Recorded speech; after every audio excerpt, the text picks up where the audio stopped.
Well, yesterday I encouraged you to take some time to pray for peace in the places that needed it. You know, a lot of people over the years have offered world peace, have promised that they had the solution to long-lasting peace in our world. People have promised time and time again that if only we did this one thing, we would have peace in our lifetime. You hear it all the time from politicians, it's in movies, it's everywhere. But yet here we are, thousands of years later in our world, and we still have no long-lasting peace. I mean, we couldn't even avoid 2 world wars within the span of 50 years. But we know that we have the answer to peace.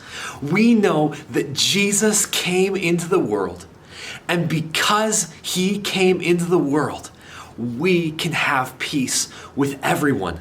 Because at the cross, everyone is on the same playing field. There is not one person that has an advantage over someone else.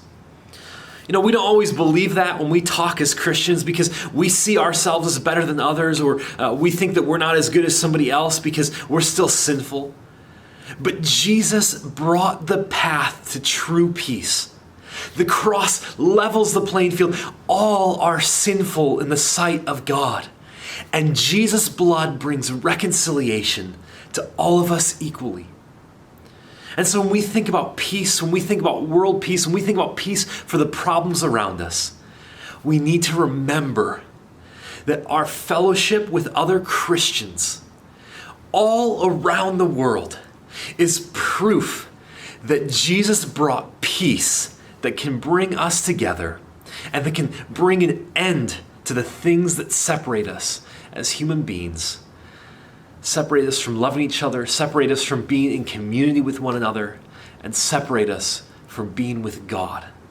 So pray again for peace, but remember that we have the solution to peace in Jesus Christ.